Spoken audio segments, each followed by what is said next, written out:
Welcome back to the Deep Dive. Today, we're jumping into a really fascinating story. We've got these sources about someone, let's call her the Shiji, who basically reached the absolute peak in her career, general manager in banking. Yeah, top of the ladder stuff. But here's the twist, and it's a big one. Even with that success, she felt this need, this really strong pull to go back and fix an academic regret from decades ago. Exactly. And that's our mission today, right? To unpack this unique journey. It's full of these academic swerves, a career that kind of happened to her almost by accident, and then this very deliberate move to correct the past. It really challenges that idea of just, always moving forward. Sometimes going forward means looping back first. So let's lay out the path here. We're talking about a top student from a rural area, gets into the best schools, everything seems smooth. Then bam, a huge college application mistake happens. Which leads to her having to basically redo her freshman year, taking 5 years for her undergraduate degree. Then 13 years climbing the corporate ladder in banking, hitting that GM level. And now she's finally going back to school, pursuing an MBA at her original dream university, Peking University. And her mindset right from that first hurdle is so telling. When she made that application mistake, she could have retaken the exam, gone back a year. Right. Many people would have. But she said, basically, I didn't want to redo it. I felt I had to keep moving forward. That resilience, that forward momentum, even when correcting course, that seems core to her. Okay, so let's dig into that initial mistake. Yeah. Because the irony is just dripping here. It came from being too successful, too confident. She was always the top student. Smooth sailing, as she put it. Best middle school, best high school, the best key class. And she even reflects on it, saying, yeah, well, sometimes things going too smoothly isn't actually good for you. It definitely wasn't here. She was so sure she'd get into her top choice, X school, that she barely paid attention to the backup. Zhangde, Sun Yat-sen University, was just a name on the form. And she ticked that box. Can be adjusted, allocated. Here, like, whatever. Put me anywhere if the top choice doesn't work out. Big mistake. When X-School didn't happen, Zhangde placed her in a major she really, really didn't want. She called it very unwilling. But again, that proactive nature kicks in. She doesn't just accept it. She decides, okay, I need to transfer to electronics and information, something she actually wanted to study. But it wasn't easy. There was a catch. To even be eligible to transfer, she had to rank in the top 10% of her current unwanted majors class. Wow. So she had to excel in a field she disliked, competing against others who were probably also trying to get out. Exactly, and she did it. But that switch, because it was such a big disciplinary jump, meant starting over, freshman year again. So a 5-year undergrad degree, started in 2005, finished in 2010. That's a significant delay right at the start of your adult life. It is. But listen to how she describes herself. It doesn't just mean willing to struggle. It's more like someone who embraces the hustle, who's willing to proactively shake things up for a better outcome. A proactive disruptor. I like that. She disrupted her own path early on. And that willingness to endure the upheaval, that seems like the foundation for her later resilience, wouldn't you say? Absolutely. It's about alignment over just speed. She was willing to take that detour. Okay, so she gets the degree she wants, electronics and information.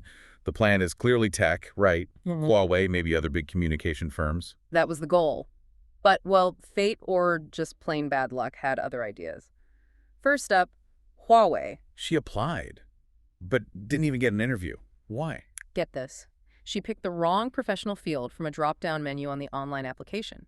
A simple click, a technical mismatch, and boom, door closed. Ouch. Okay, so plan B, other tech companies. She got an offer from Shantou Mobile. A good one, but turned it down. Why this time? This was a personal choice. Her boyfriend, who's now her husband, didn't want to move to Beijing for his career, and she didn't want a long-distance relationship. She said she was afraid they'd break up. So one technical mishap, one very personal relationship-driven decision, and suddenly the tech path is gone. Pretty much. Which leads us to banking. And this part is almost comical in how random it seems. How does she end up there? She basically says it was kind of going with the flow, following intuition or fate, maybe even convenience. Convenience? How so? She applied to a couple of banks, the one she chose. It was simply the one closest to where she was studying for the bank's entrance exam. Wait, seriously?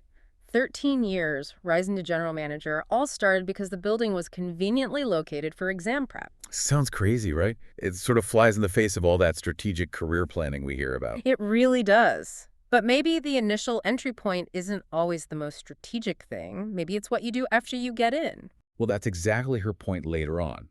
She acknowledges she didn't use her specific electronics knowledge. But she says, "Chudu guaridu huwe gowad." Kwati 13, they've got some danger dues. So they may go to in the one unzuraikaya. Yuda, tu wegaho. To for out and two. Who in? In two. Ah, okay.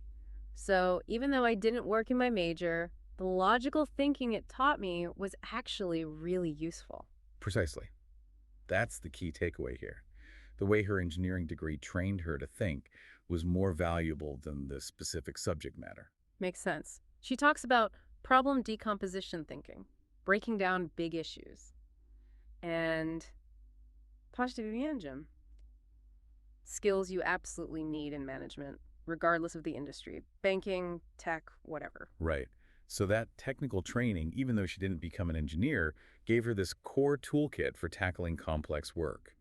It helped her navigate the path, even if she didn't plan the destination meticulously. And navigate she did. 13 years in the bank. She went from a fresh graduate all the way up to department general manager. And that's a serious role, responsible for the entire retail business in her district, strategy, teams, marketing, the whole 9 yards. Yeah, and the workload sounds intense. Never leaves before 7 p.m. on weekdays.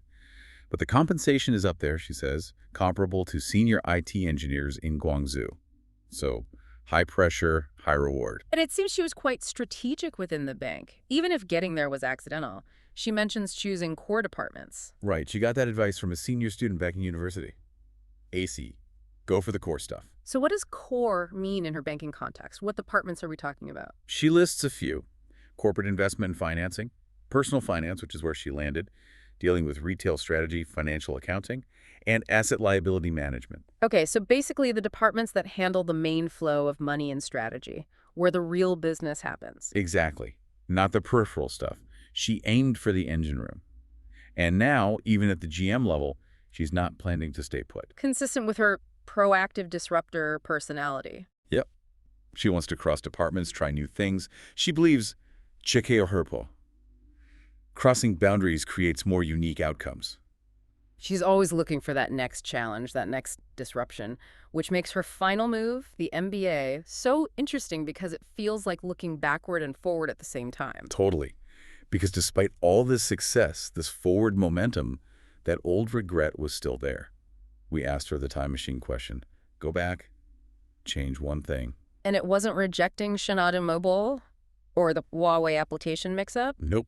It wasn't even the accidental choice of banking. It was the high school mistake, the college application, her biggest regret. Don't be so arrogant filling out those forms. Wow. After all that success, that's the thing that still stings, that initial academic misstep. Apparently so. That feeling of not reaching her perceived potential back then, that lack of fulfillment, the GM title couldn't fix it. So no time machine, what does she do? She decides to compensate now. She says,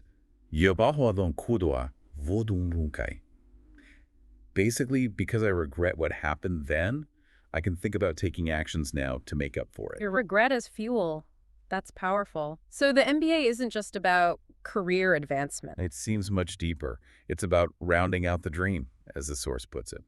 And she aimed high again, Tsinghua or Peking University, the top two. And she chose PKU, Peking University. Why PKU specifically? This is fascinating. She chose it for its hu, its humanities vibe, its cultural atmosphere. Remember, she's a science undergrad, works in finance. So she's not going for more finance quant skills. She's got the GM job. She probably knows her way around a balance sheet. Exactly. She's seeking something else. She's currently finishing the final political review steps, expecting to start the part-time MBA soon. That choice, the humanities vibe, that's incredibly strategic when you think about it. She's mastered the technical, the financial. What's missing for that next level of leadership, maybe? Broader perspective. Understanding people, culture, history, things outside the numbers. Could be. True cross-boundary thinking, like she wants, often requires that broader, more humanistic understanding. Wisdom, maybe, not just smarts. So the MBA is the ultimate self-correction. Addressing that decades-old you, that lack or regret by pursuing not just an MBA, but one specifically chosen for its cultural breadth. It really ties the whole story together. Knowledge, ability, ambition. They're all tools she's using to fix that past choice and grow. Regret really can be an engine. What a journey. Rural top student, accidental banker, successful GM, and now back to the classroom to fulfill that original academic ambition. Key lessons. Core logic beats specific training sometimes. Aim for the core in your field. And personal growth never really stops, does it? Definitely not. But let's go back to that moment she chose the bank. Because it was convenient, it felt closer, more suitable then. It wasn't the logical long-term plan. So a question for you listening. Where in your own life have you maybe stuck rigidly to logic or followed the expected path when maybe, just maybe, leaning into intuition or even convenience, that up feeling might have opened a door to something unexpectedly perfect? That's a great question to mull over. And here's one more thought, building on her final choice. This super successful GM, a finance pro, deliberately picks an MBA program for its humanities vibe. Yeah. So what's the hidden humanities vibe? The non-technical knowledge, the broader perspective that you, in your own field of expertise, might need to seek out to achieve that next level, that truly cross-boundary success she's aiming for. That's the challenge she embraced, and it's something for all of us to think about.